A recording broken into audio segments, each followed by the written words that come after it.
오늘 본문 말씀.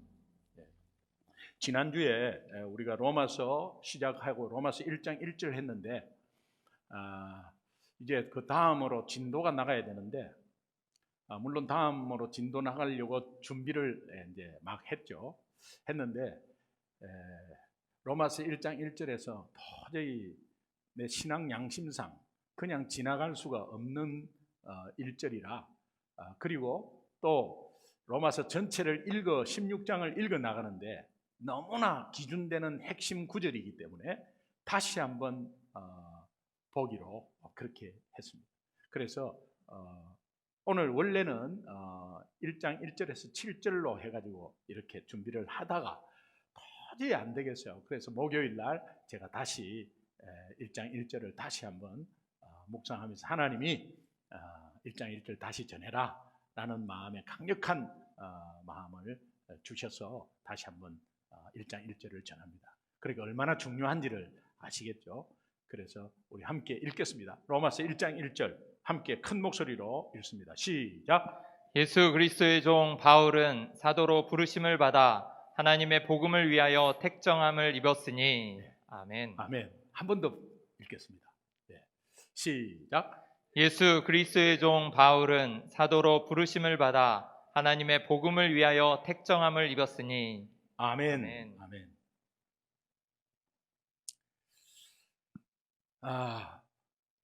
제가 지난주에 예수 그리스도의 종 그렇게 제목으로 이렇게 말씀을 전했습니다.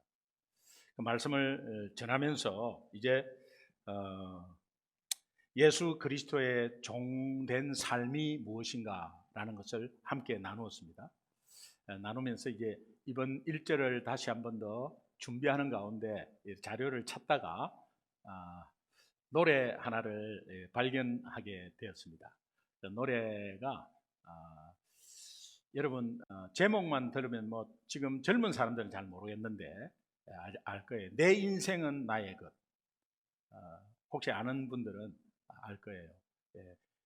1980년도에 민혜경 씨라는 가수가 불렀는데 내 인생은 나의 것. 이 가사를 보면 굉장히 반항적인 가사예요. 그런데 이 가사를 이렇게 좀 제목을 이렇게 보고 이렇게 좀 관련이 있나 이렇게 찾다가 가사를 보면서 갑자기 제 고등학교 때 생각이 났어요. 그 후렴에 보면 내 인생은 나의 것, 내 인생은 나의 것. 내가 책임질 수 있다는 후렴이 있거든요. 그런데 그 가사를 보면서 제가 고등학교 3학년 때 지난번에 한번 이야기했는가 모르겠는데 생전 대꾸도 부모님께 뭐 찍소리 못합니다. 원체 무섭고 또 보수적으로 얼마나 그렇게 아버지가 저를 키웠기 때문에 찍소리도 못하는데 고등학교 3학년 때 아버지 내 인생을 아버지가 대신 삽니까? 이렇게 한번 맞닥뜨린 적이 있어요. 그래서 무서워서 3일 가출했는데 이제 그것이 생각이 다시 나면서 제가 그렇구나. 내 이 가사를 분명히 우리 성도님들하고 인트로로 좀 나눠야 되겠다. 앞에서 우리 정점숙 사모님이 굉장히 거룩하게 해주셨는데 이 가사 유행가 가사라도 인트로로 좀 한번 나눠야 되겠다. 그리고 부모님들은 학창 시절을 생각하시고 지금 우리 아이들은 부모님을 생각하면서 현재 상황을 좀 돌아봤으면 좋겠어요. 그래서 이 가사를 좀 불러줄까 하다가 이거 노래를 듣는 게 낫겠다. 그래서 노래를 듣는 게 낫는데 민혜경 씨가 부르면 뭐 당연히 뭐 또 그게 예배 가운데 막 이렇게 좀 그래서 예배 가운데 그래도 가사를 좀 전달을 하기 위해서 담임 목사가 불러야 되겠다. 이래가지고요. 어제 뭔가 설교 준비하는 목사가 매 노래방에서 노래하듯이 이거 한번 부르면 잘 불러야 되잖아요. 그래서 이거 어떻게 할까 했는데 하여튼 키도 여자 키고 그런데 일단 가사를 좀 잘 들어보시면 좋겠습니다. 예, 내 인생은 나의 것.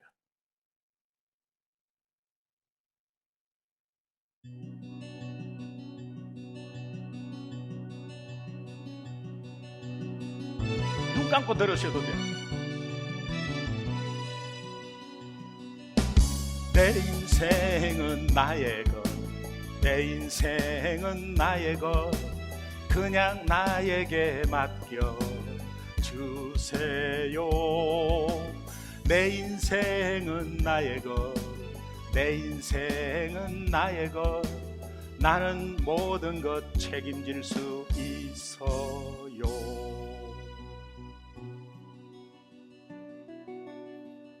사랑하는 부모님, 부모님은 나에게 너무나 많은 것을 원하셨어요.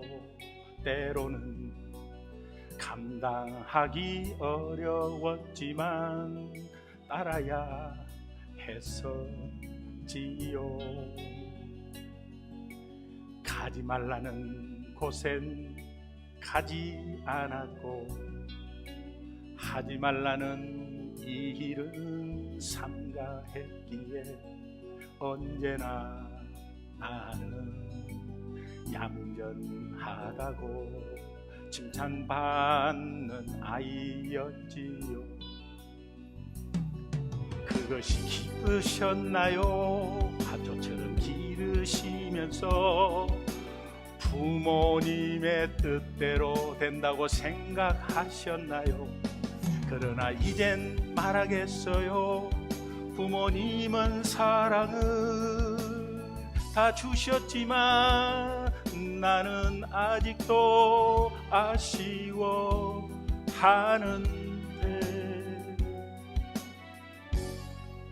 이렇게 그늘진 나의 마음을 그냥 버려두지 마세요. 내 인생은 나의 것, 내 인생은 나의 것, 그냥 나에게 맡겨 주세요. 내 인생은 나의 것, 내 인생은 나의 것, 나는 모든 것 책임질 수 있어요.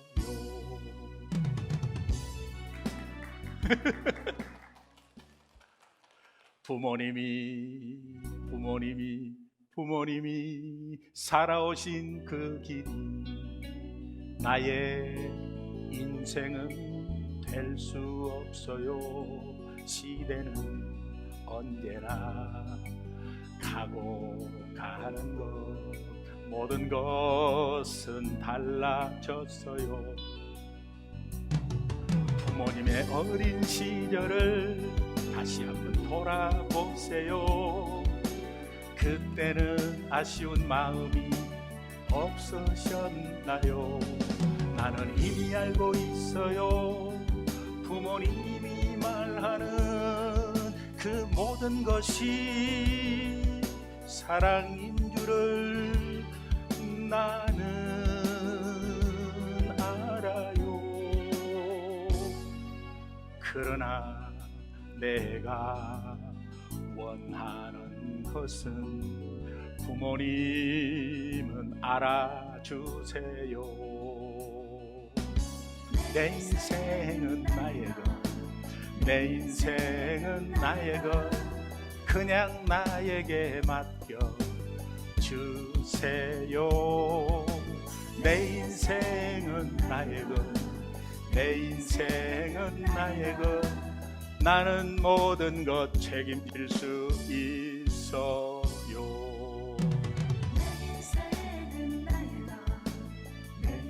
여러분이 같이 해주셔야 되는데,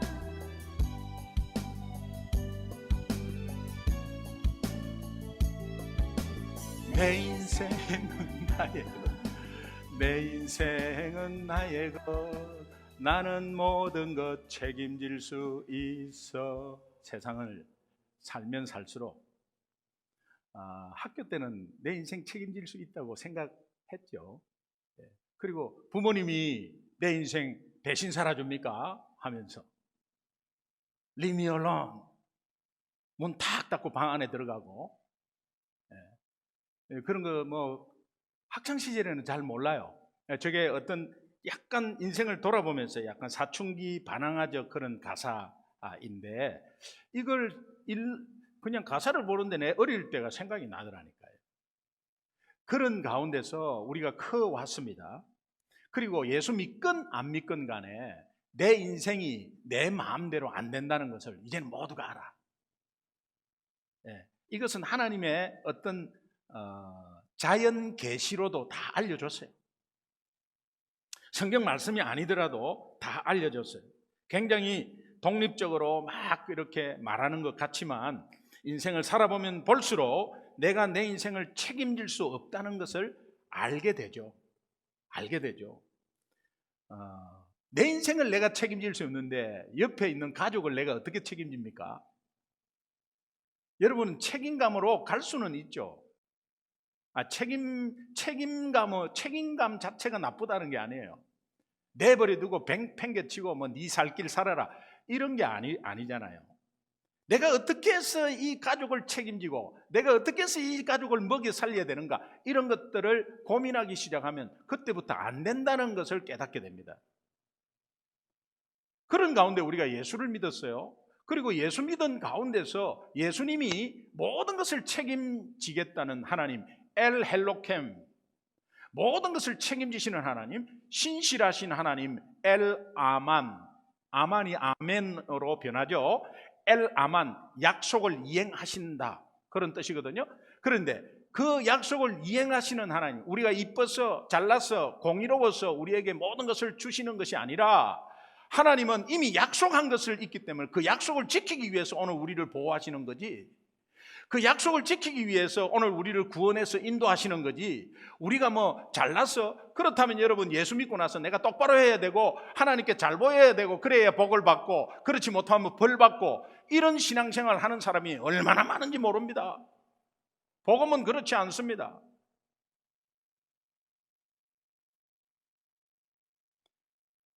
그래서 이 가사를 보면서도 우리들은 다시 좀 내 상황을 좀 돌아보면서 내가 학창시절에 그랬다면 지금도 하나님 앞에 그러고 있는 거예요. 내 좀 간섭하지 마세요. 내가 알아서 할게요.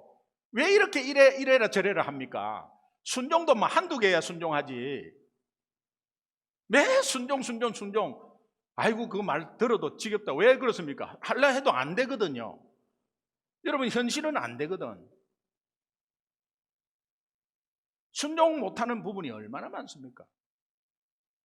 근데 하나님이 꼭 그걸 간섭하시면서 순종 안 하면은 막 일을 꼬이게 하고 순종하면은 막 복 주고, 순종은요 순종함으로써 오는 것은 덤의 복이에요. 덤의 복이에요.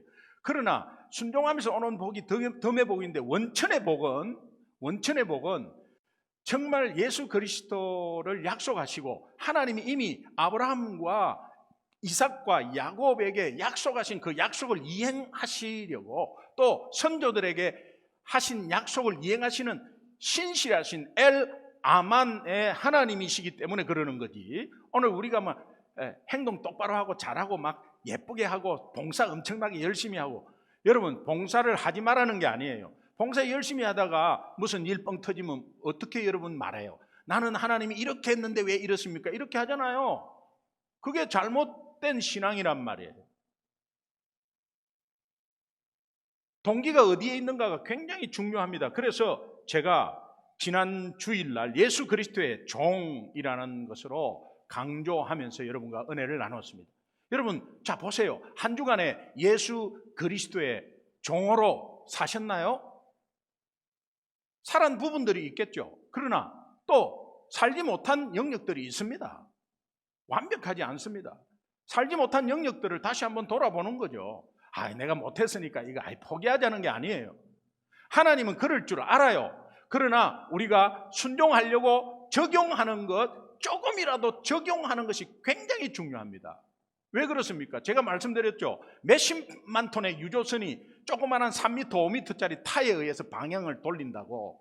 그래서 그 조그마한 그 타가 방향이 움직이면 조금 움직이니까 전체 삶이 틀어지듯이 하나님의 말씀 가운데 조금이라도 순종하는 적용이 되면 여러분의 삶의 방향은 틀어지기 시작한다. 믿으시면 아멘. 그러면 예수 그리스도의 종으로 살라고 했을 때 우리 예수님은 이렇게 말씀하세요. 누가복음 9장 23절인데 또 무리에게 이르시되 누구든지 나를 따라오려거든 자기를 부인하고 날마다가 중요해. 날마다 제 십자가를 지고 나를 따를 것이다. 저거를 잘못 이해하면 아이고 매 십자가 지고 짐 지고 그렇게 해서 내가 뭐 모든 것 다 책임지고 내가 모든 걸 희생하고 내가 모든 걸 다 알아서 해야 되고, 여러분 이것이 얼마나 잘못된 시각인지 몰라요. 자, 자기를 부인하고 날마다 제 십자가를 지고 따른다는 예수 제자의 삶은 하나님이 이미 다 해놓은 것을 다시 찾는 거고, 거기에 우리의 고백이 들어가고 그 고백 가운데서 고백대로 은혜대로 사는 것, 그것이 10분의 1이든 10분의 2이든 그 방향으로 사는 것을 말해요. 그래서 우리 삶에 예수를 믿고 교회를 나오는 것이 아니라 우리 삶 자체에 그것이 적용이 돼야 된다. 이것이 율법적으로 지키고 안 지키고의 그런 의미가 아니다. 그러면 제가 이 나를 따라오려거든 자기를 부인하고 날마다 자기 십자가를 지는 게 제가 세 가지를 부정하라 그랬죠. 세 가지 부정이 뭡니까? 내가 주인이 아니다고 부정하셔야 돼요. 내가 주인이 아니다. 무슨 일을 해도 회사에 출근해가고 오늘라도 내가 주인이 아니다. 오늘 이 가정의 아침에 하루를 시작해도 오늘 하루 내가 주인이 아니다. 그렇게 계속 고백하시라고요. 그 고백을 진실 있게 하시라고요. 그리고 두 번째 부정은 내 것은 아무것도 없다. 내 자녀도 내 것이 아니다. 내 것은 아무것도 없다. 이것이 고백될 때 우리가 이 땅을 떠날 때 굉장히 편안하게 떠납니다. 내 것이 아무것도 없다. 왜 내 것이라고 생각하죠? 내가 얼마나 고생했는데, 내가 얼마나 출퇴근하면서 얼마나 손님들하고 부대끼면서 내가 돈 버는 건데, 이것부터가 시작이 잘못된 거죠. 여러분이 그렇게 고생하고 그렇게 열심히 할 수 있는 여건, 환경, 건강, 저 상대방의 마음 누가 주장해 주신 거죠? 하나님이 주장해 주신 거죠. 그래서 다만 500불이 100불이 들어와도 하나님이 주신 거지, 여러분이 그러면 열심히 하지 말라는 게 아니에요. 여러분이 열심히 하지만 그 열심도 하나님이 그 마음을 주셔서 기쁘게 감당할 수 있도록 해요. 그러니까 내 것은 아무것도 없다고 해야 돼요. 내 것은 아무것도 없다. 그래서 좀 손해나도 마음이 안 아픈 거예요. 그리고 세 번째 부정은 무엇입니까? 내 마음대로 살 수 없는 거죠. 예수 그리스도의 종이라는 것은 여러분 종이라고 하지 말고 노예라고 생각하면 딱 맞아. 노예, 슬레이브. 노예라고 생각하면 딱 맞아. 노예인데 어떻게 마음대로 하죠? 자기 마음대로 절대 못 하죠. 그러면 하나님이 꽉 틀에 잡아가지고 절대 못 하도록 꽉 잡고 있느냐? 그렇지 않아요.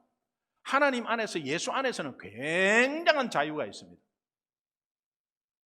얼마나 편한지 몰라요. 그래서 세 가지 부정을 하면 그것이 자기를 부인하고 십자가를 지는 것이다.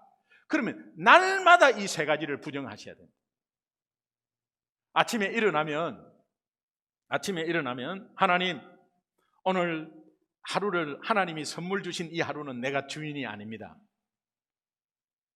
그리고 내 것은 아무것도 없습니다. 그러나 내 것으로 지금 여기고 있는 이것을 감사를 드립니다.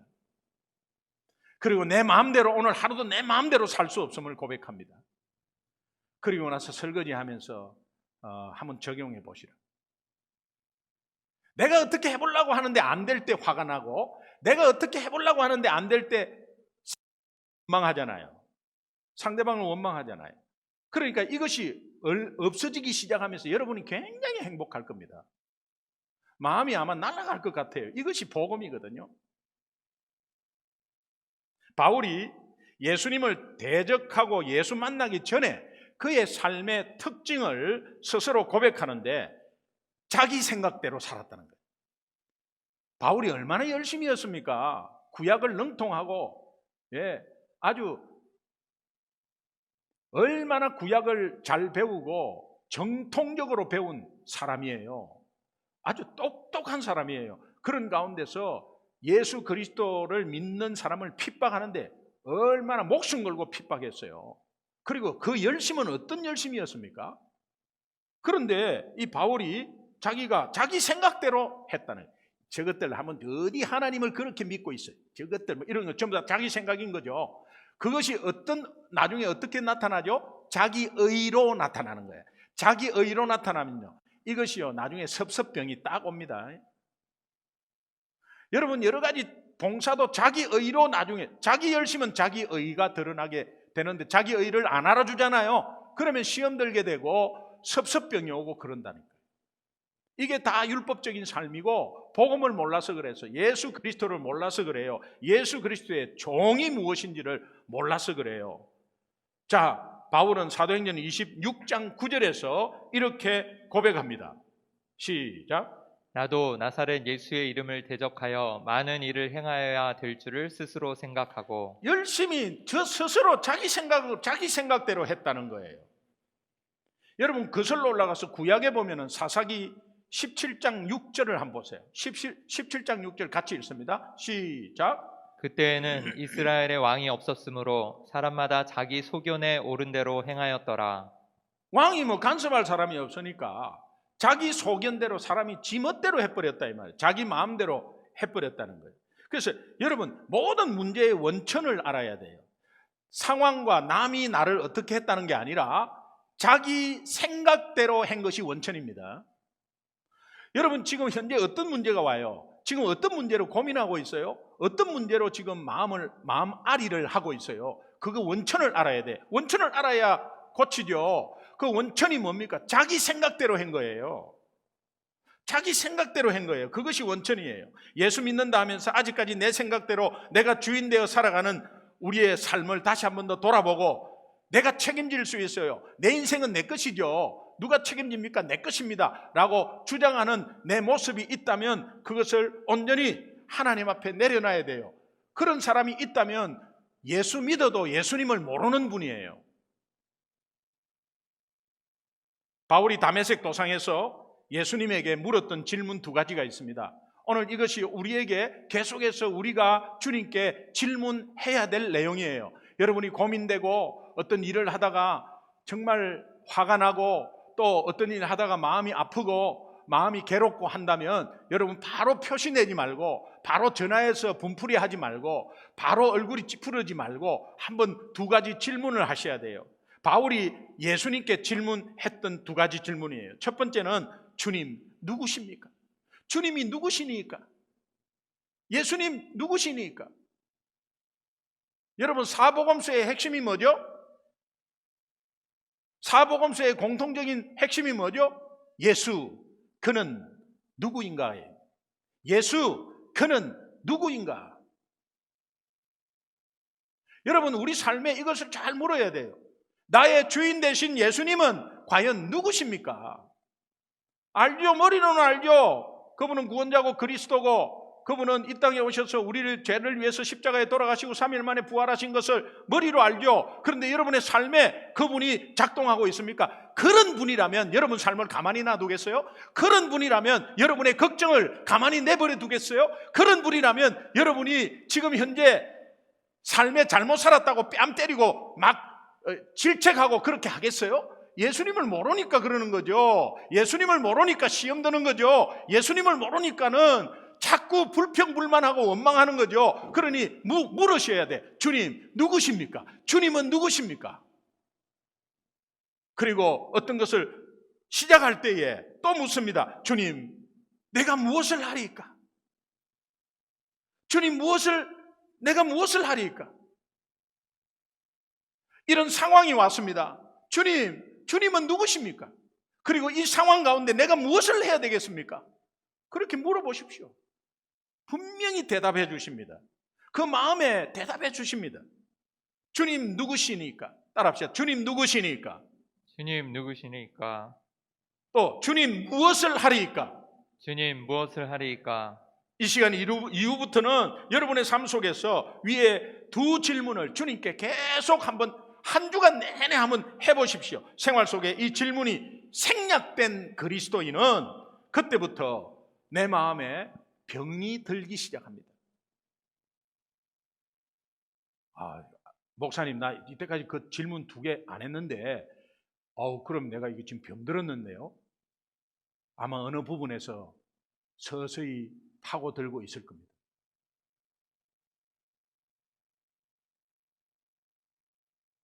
이 질문을 하기 시작하면요, 제가 한 주간에 실제로 좀 더 많이 했겠지 않습니까? 그러면 예수님 생각나고 자꾸 예수님 바라보게 되고 그것밖에 없더라고요. 주님, 내가 무엇을 하리까? 이러니까 그거는 말이야, 어떤 사람을 만나갖고 거기에서 시간 내갖고 네가 이렇게 풀어, 이런 음성은 전혀 없었고, 그냥 주님 무엇을 하리까? 나봐 나를 봐라. 주님 바라봐야 되겠구나. 주님 바라보는 게 뭡니까? 이렇게 바라보는 겁니까? 말씀 안으로 또 들어가는 거죠. 오늘 주신 말씀을 다시 한 번 더 새기는 거죠. 오늘 주신 말씀 중에서 이거 한번 외워야 되겠구나, 그렇게 하는 거죠. 그리고 주님 바라봐라 할 때 그때 내려가서 내가 또 성경 필사하는 것도 추가로 조금 더 하는 거죠. 네. 그렇게 하니까요, 정말 계속해서 주님을 바라보게 되니까 주님을 생각하게 되고, 그러면서 마음이 평안해지면서 어떤 문제 가운데 잔잔한 문제도 내 앞에서는 아무것도 아님을 알게 됐어요. 삶이 바뀌는 거죠. 여러분, 찬양 중에 주님을 보게 하소서라는 찬양이 있어요. 나의 주님께 찬양드리며 그 크신 사랑 주 임재 감사해. 어둠 속에 찾아오셔서 주님의 영광 보게 하시네. 의심하는 나를 손 내밀어 잡아주시네. 두려운 맘 내려놓고 주 바라봅니다. 주님을 보게 하소서. 나를 붙드소서. 내 뜻과 내 생각을 내려놓고 주님 앞에 나 엎드려 주님 음성 기다리니 나를 부르실 때 믿음으로 걸어가리. 너무 함축된 우리의 신앙생활을 가사로 내놨어요. 여러분, 우리 함께 찬양 한번 해봅시다.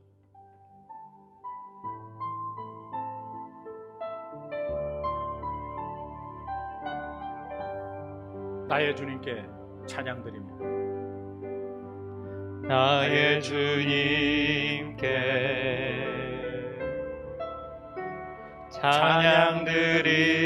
찬양드리며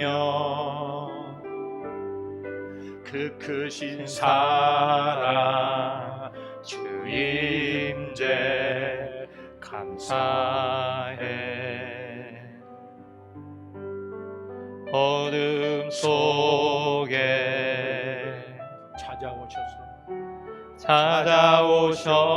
찾아오셔서 주님의 영광 보게 하시고 주님의 영광 보게 하시네.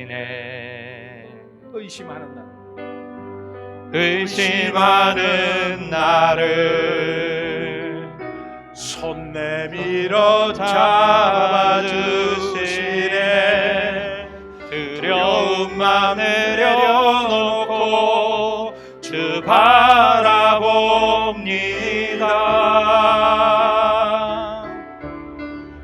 주님을 보게 하소서. 나를 붙드소서. 내 뜻과 내 생각 내려놓고 주님 앞에 나 엎드려 주님 앞에 나 엎드려 주의 음성 기다리니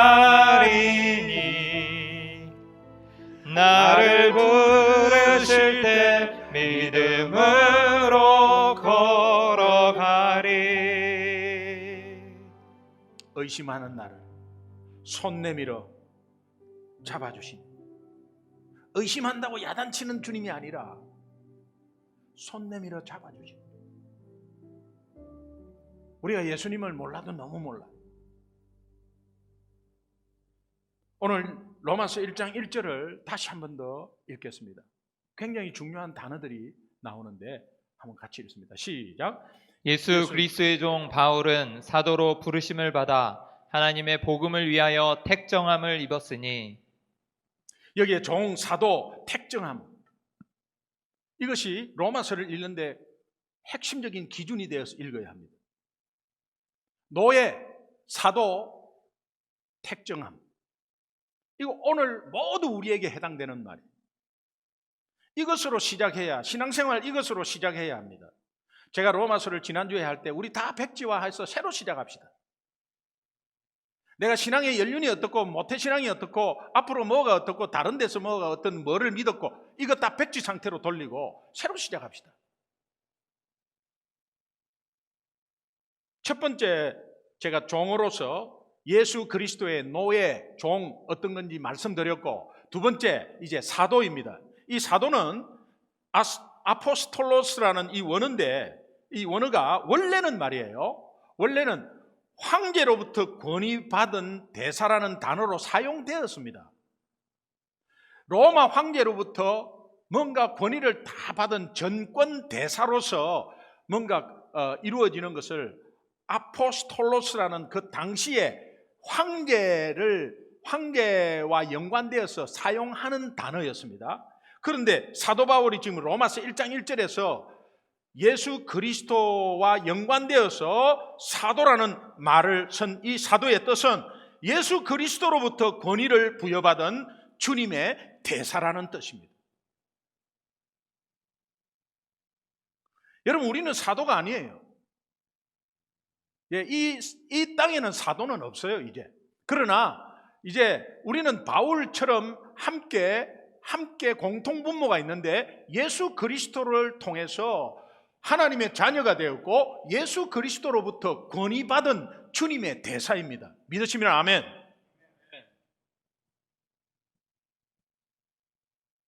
그러면 예수 믿는 자는 모두 그리스도의 사신이고 대사입니다. 이것을 사명받은 자라고 합니다. 그러니까 예수 믿는 자 곧 사명자입니다. 예수 믿으면 사명자입니다. 그냥 그게. 여러분, 이것을 잘 알아야 돼요. 예수 믿으면 그냥 예수 믿고 뭐 문제 있으면 기도하고 뭐 응답받으면 좋아하고 뭐 이런 의미가 아니에요. 예수 믿는다는 것 자체는 사명. 내가 그냥 뭣도 모르고 예수 믿는데 나 사명자라고요? 사명자는 뭐 그건가 막 그냥 엄청나게 뭘 해야 되고, 또 사명자는 막 선교사로 파송돼야 되고 그런 게 아니에요. 사명자는 목사가 돼야 되고 아니에요. 사명자는 우리가 삶 가운데 파송되어서, 여러분 구석구석으로 파송되어서, 연예인은 연예인대로,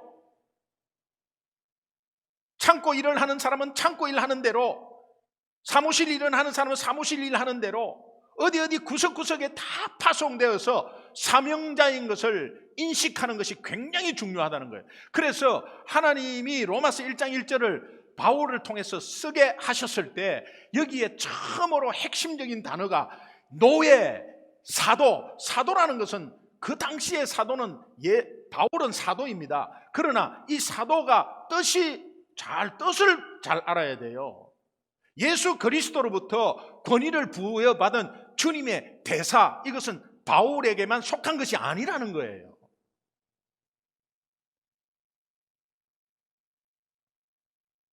사도행전 13장 47절 함께 읽겠습니다. 같이 읽습니다. 시작. 주께서 이같이 우리에게 명하시되 내가 너를 이방의 빛으로 삼아 너로 땅끝까지 구원하게 하리라 하셨느니라 하니.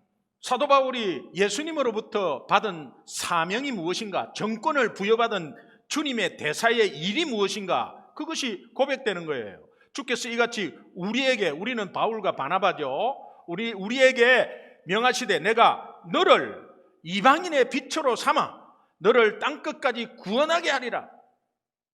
이방인의 빛 가운데 복음 전파하는 게, 그것이 너를 선택한 나의 목표점이다.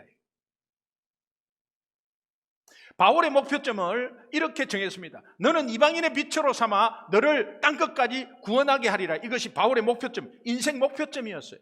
여러분, 인생 목표가 있습니까? 여러분, 인생 목표가 무엇입니까? 잘 사는 겁니까? 돈 많이 벌어서 좋은 집에서 좋은 차 끌고 가는 겁니까?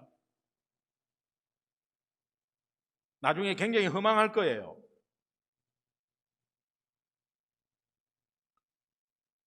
사도 바울이 그가 왜 지치지 않고 1차, 2차, 3차 선교 여행을, 여러분 지도를 보면 엄청나요. 그 당시에 교통편도 별로 좋지 않은데 엄청나요.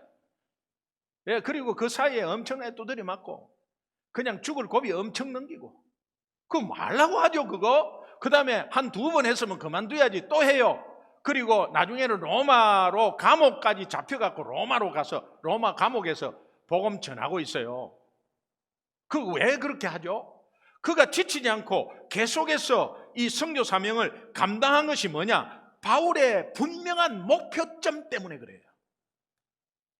여러분 인생을 지치지 않고 예수 믿는 우리가 정말 오늘과 어제와 오늘과 다음 날이 내일이 꾸준한 게 좋잖아요. 뭐 조금 하다가 말아버리고 뭐 조금 하다가 그만두고 이런 것보다 꾸준한 게 그게 신실한 사람이잖아요. 꾸준하게 변치 않고 꾸준하게 뭔가 뻑하면 뭐 이렇게 털어지고 이런 게 아니라 뭐 꾸준하게, 그 꾸준한 것은 사람의 힘으로 못합니다. 그것은 내 인생의 신앙의 목표점이 뚜렷해야 돼요. 그래야 그것이 뚜렷함으로 하나님이 붙잡고 그쪽으로 인도하게 돼 있어요. 목표점이 뚜렷하니까 하나님이 이미 약속한 목표대로 우리를 인도하고 있는 거죠. 우리가 안 가려고 하니까 자꾸 디투어하면서 시간이 걸리지, 가는 그 목표점만 딱 정하고 나면 하나님이 일사천리로 인도해버려요. 그래서 주위에 믿지 않는 영혼들이 내 앞에 나타나기 시작하고, 그리고 우리 교회가 믿지 않는 영혼들이 막 오기 시작하고, 그렇게 되는 거예요.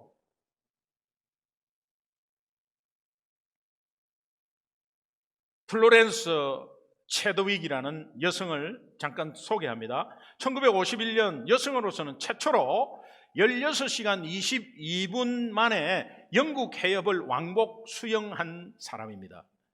이분이 1년 뒤에 1952년 미국 독립기념일을 기념해서 7월 4일 날 이제 캘리포니아 카탈리나 섬 있죠. 카탈리나 섬에서 롱비치까지 36km인데 34에서 한 36km 정도인데 거기에서 16 내지 17시간을 먹지 않고 수영해야 합니다. 그런데 이제 그것을 정하고 출발했습니다.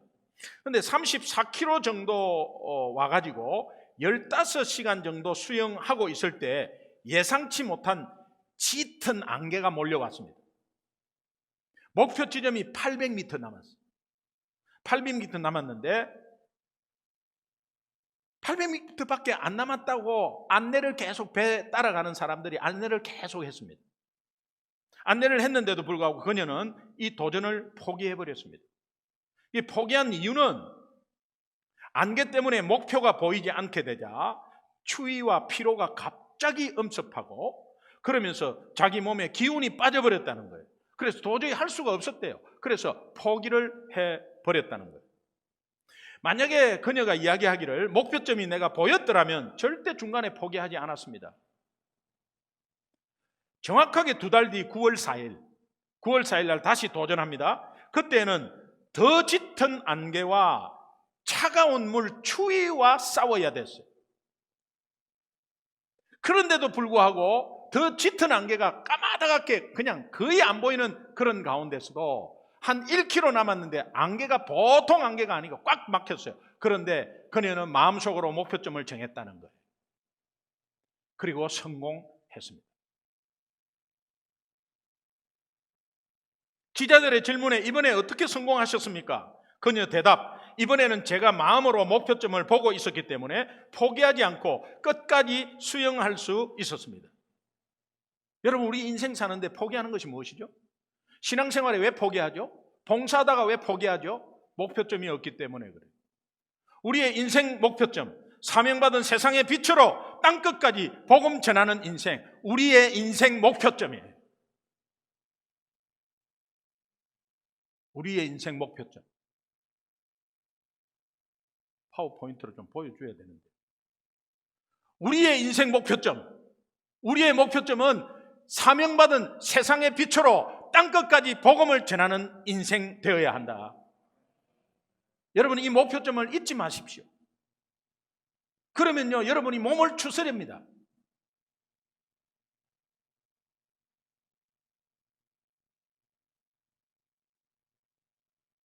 그 다음에 세 번째로 1절에서 중요한 게 택정함입니다. 택정함. 이 택정함을 입다라는 거 원어를 보니까 아포리조라는 단어인데, 이 아포리조 단어는 합성어입니다. 아포, 별도로, 따로, 그리고 포리조라는 건 정하다라는 거예요. 그래서 구별되는 거죠. 그래서 별도로 구별되다, 그런 의미입니다. 바울이 그렇게 초라하지 않고 당당한 이유는 이 말씀 속에 이유가 있습니다. 여러분, 다른 삶을 비교해가지고 내가 너무 초라하고 그럴 수 있죠. 또 내려오는 부모님이 너무 가난하고, 또 아니면은 내가 어떤 상황이 안 돼가지고 너무 초라하게 몰려 있을 때 얼마나 비참합니까? 그런데 예수 믿고 있다면 절대 그런 생각 가지면 안 된다는 거예요. 그 가지면 안 되는 게 뭐냐? 하나님이 피를 값줘서 생명을 값을 줘가지고 너를 선택한 존재인데, 이 택정함은 별도로 구별해서 하나님이 딱 구별해가지고, 여러분이 맛있는 거나 어떤 거 있으면 사랑하는 사람한테 뭔가 딱 구별해서 따로 떼놓지 않습니까? 자녀들에게 뭘 주려고 따로 딱 떼어놓고, 남편에게 부인에게 뭘 주려고 따로 딱 떼어놓지 않습니까? 그렇게 하나님은 그렇게 떼어놓은 존재가, 그 존재인데도 불구하고 우리는 그것도 모르고 막 초라하고 비참하고 막 그래야 절망 속에 있고, 이렇게 하면 되겠습니까? 바울 자체의 삶은 보면 너무너무 초라하고요, 그 짓을 왜 하고 다녔나 인간적으로 보면요, 아니에요. 이해가 될 수가 없어요. 그런데 하나님이 이 택정함을 입었다는 이 이유를 여기에서 알고 있어서 바울은, 내가 그 구별된 존재, 하나님이 그의 삶의 방향을 복음 전파로 향하도록 만들었습니다. 구별되었다는 그것 자체만으로도 아니고 왜 구별을 시켰나라는 걸 물어봤어요. 그러니까 이제 구별되어서 이제 내하고 같이 가자는 거예요. 내하고 같이 가자는 거예요. 그래서 하나님이 내가 너와 세상 끝날까지 함께 하겠다는 거예요. 내하고 같이 가자는 의미, 제가 금요일 날 말씀드렸죠. 내하고 같이 가자는 의미가 무엇입니까? 너무너무 좋았어. 내 가는 길이 너무너무 좋았어. 그 좋은 길에 니도 같이 누리고 내하고 같이 누리려고 그렇게 같이 가자는 거예요. 그것은 뭡니까? 사랑하는 사람, 너무 좋은 것 있으면은 어디 데리고 가고 싶고, 맛있는 거 있으면은 사랑하는 사람과 같이 좀 먹고 싶고, 그런 마음으로 우리 주님은 우리를 피를 값준 예수 생명과 바꾼 우리의 존재이기 때문에 너무너무 좋고 사랑스럽고, 그런 가운데서 좋은 것 같이 가자. 그래서 내가 너와 함께 하겠다, 그 약속을 하신 거예요.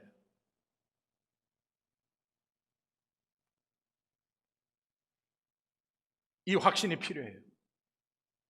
그래서 예수 그리스도의 예수님이 우리 삶 가운데 그냥 젖어들어야 돼요. 그래서 여러분이 예수 그리스도의 노예, 내가 정말 예수 그리스도로부터 모든 권한을 부여받은 정권 대사, 그 다음에 그분의 따로 사랑으로 별도로 따로 떼어서 이렇게 딱 귀하게 존재로 딱 떼어놨다, 이 세 가지만 하면 신앙생활 끝나는 거예요. 신앙생활 끝나는. 그러면 그 신앙생활 끝난다는 게 뭡니까?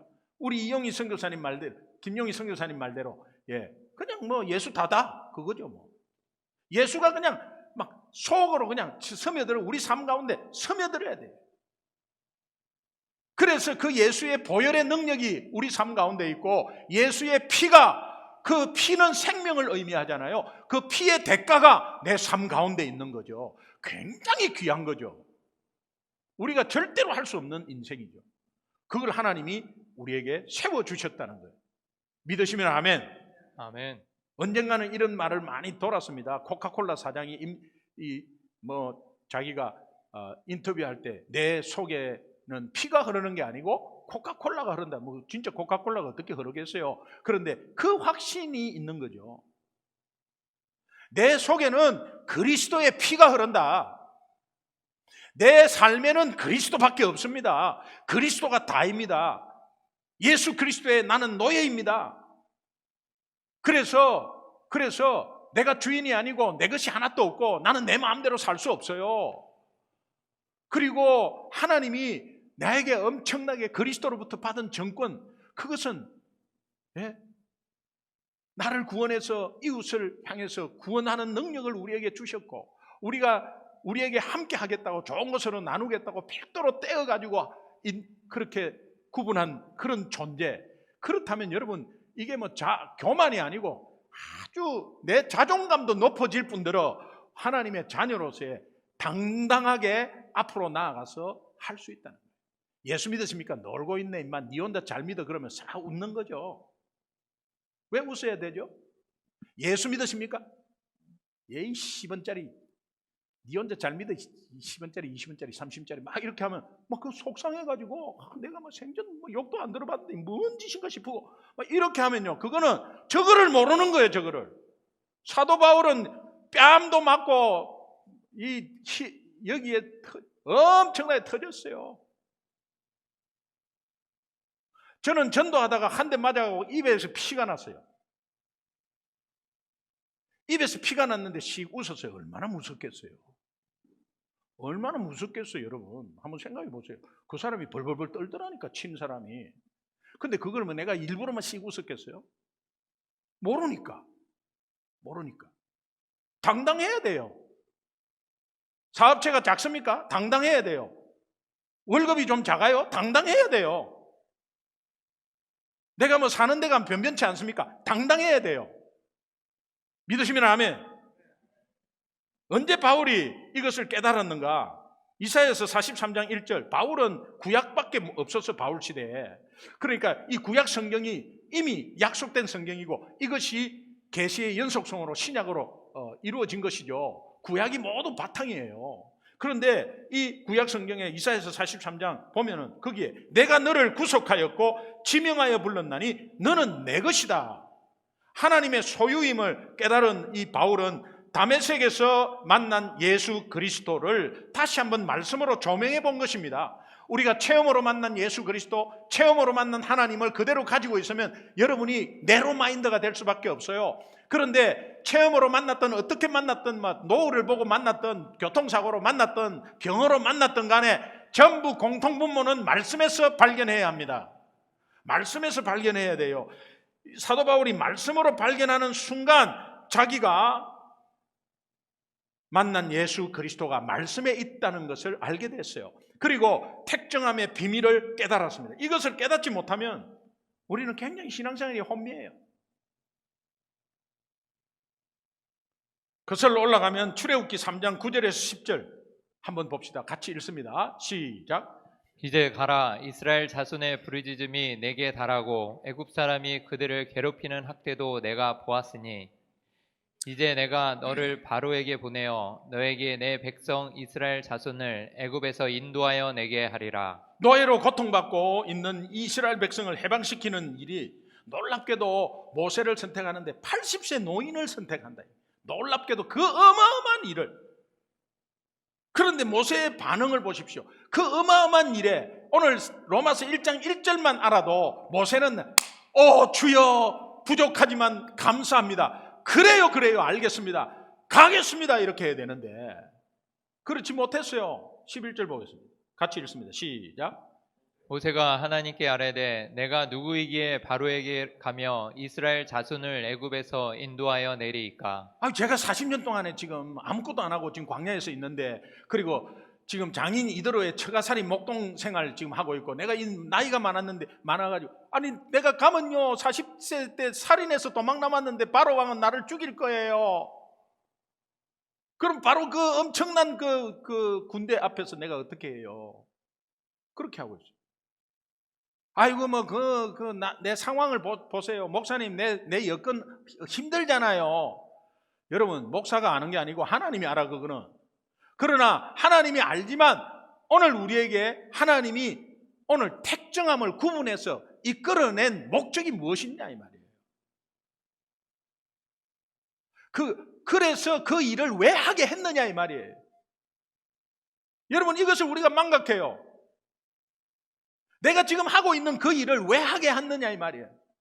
그거 안 하면은 하나님이 다시 한 번 더 고려하면서 뭔가를 하게끔 자꾸 뭔가 돌려요. 돌리는데 우리가 그것이 고난이 될 수 있습니다. 그건 깨닫게 하는 고난이죠. 내가 왜 이 일을 할 수 있고, 내가 왜 하나님이 이 가정을 왜 허락했단 말이에요. 여러분, 가정의 핵심은 행복이 아니에요. 가정의 핵심은 거룩입니다. 예수 그리스도와 교회와의 관계, 하나님과 우리와의 관계를 처음부터 조명하라고 가정이라는 남녀를 만들어서 가정이라는 걸 딱 해가지고 가정 부부와의 관계, 하나님과 나와의 관계, 부모와 자녀의 관계, 하나님과 나의 관계를 연습하라고 가정을 만들어 놓은 거예요. 그리고 거기에서 자녀가 태어나면 하나님과 나와의 관계에서 자꾸 믿는 자가 자꾸 탄생되는 그런 역사를 비교하라고 눈으로 비주얼하게 허락한 공동체, 가정 공동체. 그래서 가정은 네가 결혼해서 행복하고 행복합니까? 행복할 수 있어요. 행복하고 싶다고 행복됩니까? 거룩이 핵심이에요. 다른 사소한 거는 칼로 물베기예요. 그런데 만약에 내 남편 아닌 다른 남자를 지금 알고 있으면서 결혼 생활한다? 만약에 내 아내가 아닌 다른 여자를 단 0.1%라도 사모하고 있다? 아니죠. 예수에게 올인하는 연습을 가정에서 해라는 겁니다. 그것을 가정을 허락한 거예요. 그러니까 모두 여건 환경 보면서 나는 못한다고 주저앉아 있는 이 모세의 모습이 오늘 우리의 모습이 아닌가 모르겠어요. 그런데 어떻습니까? 여러분은 어떻습니까? 성경은 하나님의 전적인 은혜로 여러분들을 택정함을 받았다고, 택정함을 입었다고 별도로 구별해서 복음 전파의 방향의 삶을 인도하시겠다고 우리에게 말씀하십니다. 근데 우리가 예수 믿는 우리는 네 삶이 사명자로 파송한 거야. 아이라예, 어데예. 그런 게 어디 있습니까? 나 못합니다. 아이라예, 어데예. 어데이는 아닙니다는 뜻이에요. 그렇게 하고 있어요. 나는 아직 멀었다고, 나는 못한다고. 모세는 나중에 하나님의 택정함의 비밀을 깨닫고 나서 얼마나 멋진 지도자로서 하나님의 일을 감당합니까? 모세가 한 것이 있습니까? 다 하나님 말씀대로 그대로 움직이는 순종밖에 없었죠. 그 순종함으로 얻어지는 건 덤이에요. 약속한 것이 그냥 덤이에요. 오늘 저와 여러분도 택정함의 비밀을 자각하는 순간 영적으로 바로 철이 드는 순간이고, 비로소 하나님의 일을 기쁘고 즐겁게 꾸준히 성실하게 감당할 수 있는 힘의 원천이 거기에서 나옴을 믿으시기 바랍니다. 결론, 로마서를 읽는 가장 중요한 기준, 첫 번째는 뭡니까? 예수 그리스도의 종보다도 노예라고 생각하면 금방 와닿아요. 예수 그리스도의 노예는 또 그리스도와 생각하면 노예는 막 시키는 거니까. 그래서 예수 그리스도의 종. 두 번째는 사도는 예수 그리스도로부터, 오늘날 사도는 없어요. 그러나 이 의미를 알아야 돼요. 예수 그리스도로부터 모든 것을 정권을 부여받은 정권 대사. 그 다음에 세 번째는 택정함. 별도로 딱 구별해서 좋은 사람에게 주는 것 같이 딱 구별해서 우리가 세상에 파송되었다는 것. 이것을 여러분 잘 알면 하나님이 하십니다. 여러분의 삶의 인도는 하나님이 하세요. 그래서 이사야서 37장 32절에 오래전에 약속해 주셨어요. 그 약속 같이 이사야서 37장 32절 같이 한번 읽어보시면 그 속에 같이 읽어 시작. 여호와의 열심히 이를 이루시리이다. 내 열심이 아니에요. 하나님이 약속하시고 하나님이 그것을 지키시려고 그 약속을 이행하시려고 열심으로, 하나님의 열심으로 우리를 인도하셔서 이 모든 일을 이루실 줄로 믿습니다. 아멘. 마지막 제가 하나 소개하고 마치겠습니다. 1912년 4월 12일 2224명을 태운 타이타닉호, 우리 영화로 다 봤습니다. 저희 침몰하는데 1514명이 죽습니다. 1514명이 죽는데 710명이 살아남아요. 710명 살아남는 사람들을 보니까 어린이 생존율 51%, 여자들 승객 중에 살아남은 승객 여자들 비율을 보니까 여자들이 74%, 남자 생존율은 20%예요. 그러니까 어린이 여자부터 계속해서 다 탈출하게 한 거죠. 살아남은 사람이 동일하게 증거하는 내용이 있어요. 이게 뭐냐? 타이타닉호 에드워드 스미스 선장입니다. 저 사진에 나온 저 선장이 외쳤던 한마디 때문이라는 거예요. 그 한마디가 영국 신사, 그죠? 그러니까 사람들 앞에 이 마이크로 전철돼갖고 탈출할 때 Be British, Be British, Be British 그랬다. 영국 신사답게 행동해라. 영국 신사답게 행동해라. 그러니까 남자들이 이렇게 하다가도 다 여자들하고 다 아이들한테 먼저 했다는 거예요. 다 먼저 그 배로 탈출하는 배에 다 싣고 그랬다는 거예요. 살아남은 사람이 이구동성으로 선장이 비 브리티시를 얼마나 외쳤는지 모른다는 거예요. 비 브리티시. 여러분 이거 듣자마자 제가 저한테 하는 외치는 게 있었어요. 뭐 어떻게 외쳤겠어요? Be senior pastor. Be senior pastor. Be 담임 목사처럼 행동해라. 그런 가운데 다시 한번 메아리로 와서 알려드리고 싶은 것. Be Christian. Be Christian. Be Christian. 크리스찬답게 살아라. 똑바로 살아라. 그런 의미가 아닌 거 아시죠? 지금 말씀드려가지고. 크리스찬답게 살아라. 아유, 내가 크리스찬답게 똑바로 해. 아이고, 나 똑바로 좀 해. 그러면 못 삽니다. 그러면 안 하는 게 나아요. 그런 의미가 아니죠. 크리스찬답게 사는 것. 여러분, 이것이 로마서 1장 1절에 나온 예수 그리스도의 종, 예수 그리스도의 정권대사 택정함을 입은 자를 기억하고 여러분 삶에 이것을 조금이라도 적용해가지고 여러분이 진정한 예수쟁이의 삶, 한 주간도 비크리스찬으로 사는 은혜가 넘치도록 주님의 이름으로 축원합니다.